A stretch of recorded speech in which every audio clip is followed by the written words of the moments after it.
Hi everyone, welcome back to Be Rich. It was nice catching some of you on in the Instagram live as we were getting ready to record. Those of you who did manage to interact with us, great. Those of you who didn't manage, next time, as I always say, we'll be there. And as we were saying in that live feed, we wanted to talk about what's happening in the IT sector. TC's results were out, and without wasting any more time of yours, here's Anand with so far what's happening with TCS, Wipro, and everybody else. Nothing much is happening. It is par for the course. Hmm.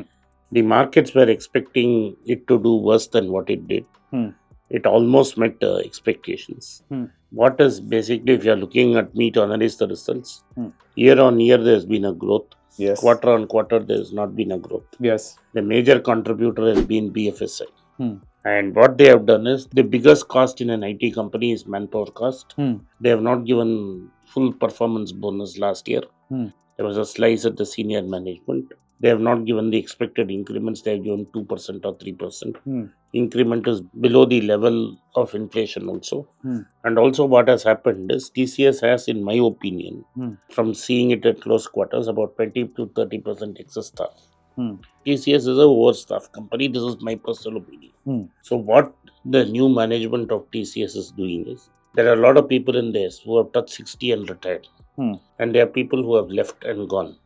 And they are not replacing them at the same pace at which they have left. They are not firing anybody. They are not axing anybody. Yeah, they're not filling positions. They're letting it extinguish. If people retire, people are not being replaced. And also what is happening is, all the people retiring and leaving are at senior levels. Yes. And the people filling the gaps are at the younger level. True. So the cost is lower. And therefore, with all this mix, they have been able to show greater profits. And this will continue because they have a huge advantage. They can shed a lot of weight. True. It's like dieting and shedding weight. So they are dieting well. And this is what is happening. So there is nothing fundamentally in the result to take it up 5%. It's par for the course. It's already at 31 times earnings. This is, for me, is expensive. A tad bit expensive. I bought a lot at 63 in 2008 when Satyam crisis happened. And we considered at far level below this. Then there was a share buyback and retail. I asked people to submit it on buyback and then buy it back again, which is what I did. And then company has given extraordinary dividends. The main thing you have to worry about TCS, not worry, the main improvement in TCS is, TCS has given a 76 rupee dividend. Tata's owned 257 crores of shares. They own 71% of the company. They are going to get 19,000 crores, of which 20% will be 20, or how the taxation, I am assuming 20. It could be even 30. So if it's 30% taxed, about 5,000 crores goes away, 5,500 crores. They get 14,500 crores as income. Yes. They will get 19,000, and tax is payable by Tata Sons. Yes. It will be adjusted on their own tax bill.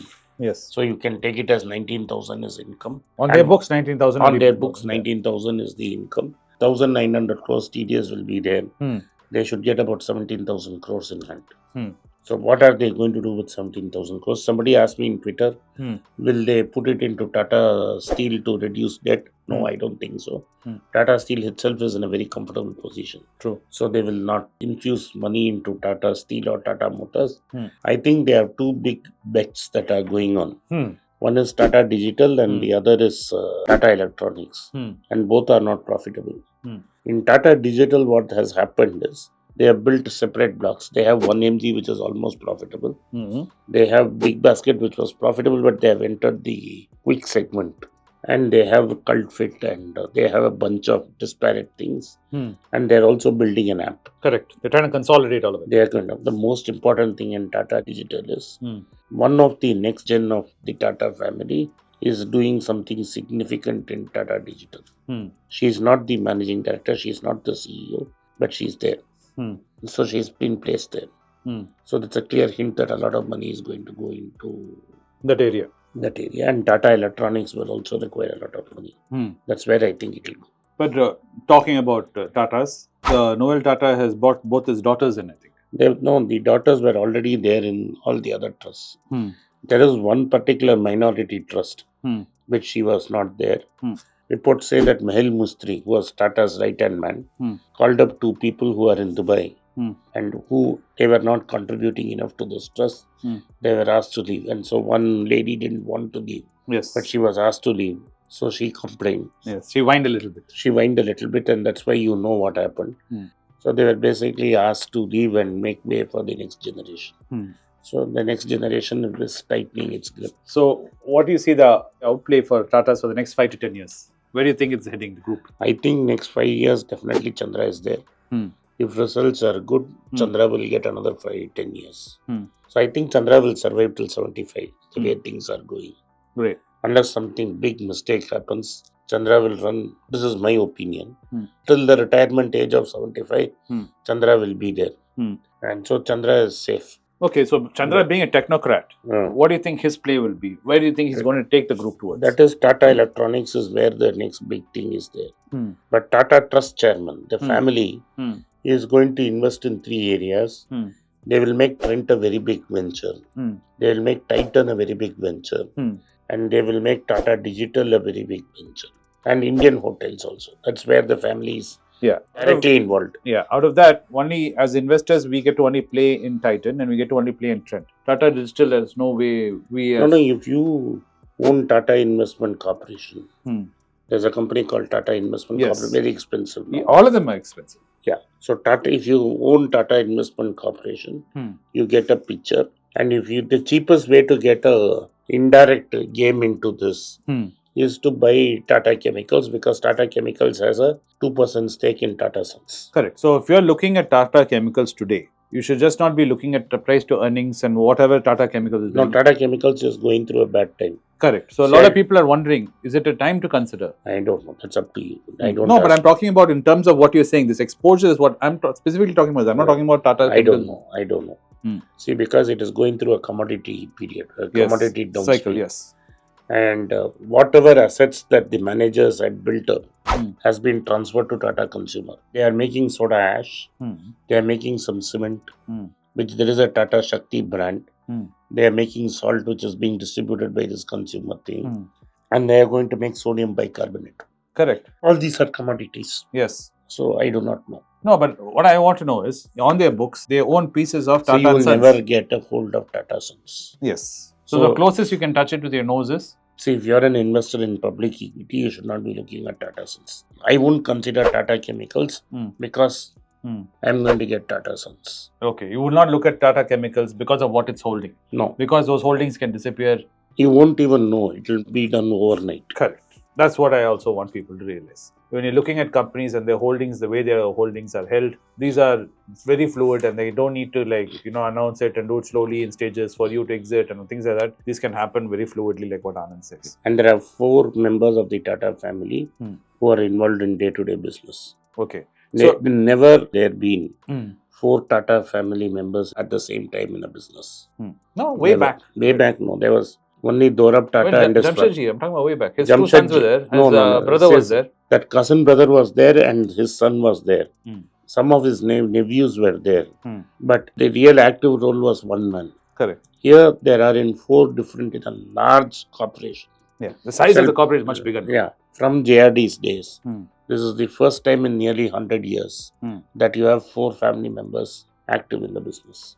Okay. Next, another thing which I wanted to ask you was, so looking at the roadmap and everything what we're talking about, what future IPOs do you think, possibly do you speculate? I know there's just speculation. One IPO is definitely coming. That is Tata Capital. Tata Capital. When it's coming, we don't know. Don't know. But it will come before September 2025. If this Tata Digital does very well, do you think they'll consolidate that and make into an IPO? I don't know. Because Big Basket is almost profitable. They were profitable till they had to do this quick delivery. 1MG is definitely profitable. So I don't know what they will do. Yeah, because the main reason any company goes to the market is to raise capital. Unfortunately for us, they have a lot of capital. They don't need capital. The profit is coming in from TCS. The only reason they want to do anything is they feel sorry for us. They feel that not only TCS. TCS will give them some 50,000-60,000 crores. Correct. Yeah. Titan is very profitable. Yes. Trent is very profitable. Yes. Tata Technologies is profitable. Yes. Tata Elxsi is profitable. They have several profitable companies. Yeah. And the brother is not as aggressive as the elder one. So he won't grow at all cost. Correct. His temperament is profits first, growth second. So the group will consolidate. and become profitable. So they will not take heavy leveraged bets. No, that's what he has said in about 2 weeks back, which he clearly said, no more lending from Tata Sons. Okay. You're on your own. Anyway, so that gives you an outlay of what's happened in TCS in terms of their corporate earnings and the dividend, and kind of gives an idea on what we think is the future roadmap now under the helm of Mr. Noel, and how Chanda will likely be continuing for some time.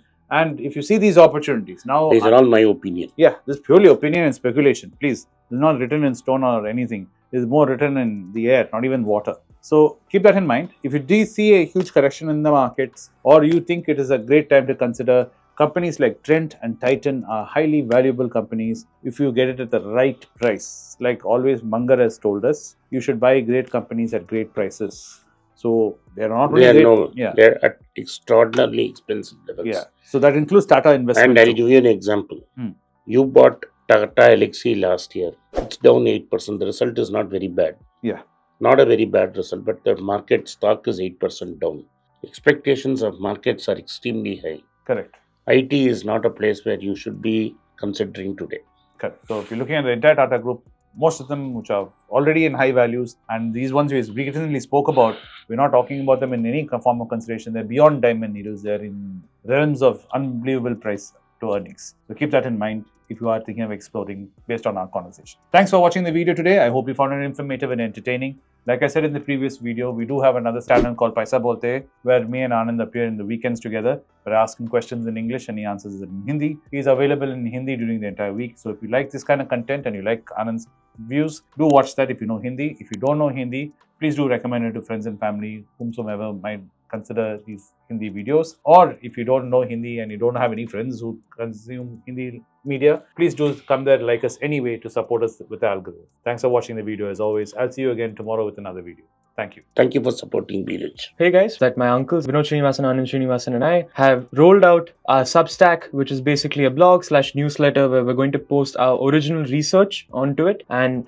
we've analyzed macroeconomic trends. And a lot of you know my uncle Anand Srinivasan and I regularly write for the Hindu, and these articles are also going to be made available for you in the Substack. The link is moatinvesting.substack.com. You'll find it in the description and in the video right now.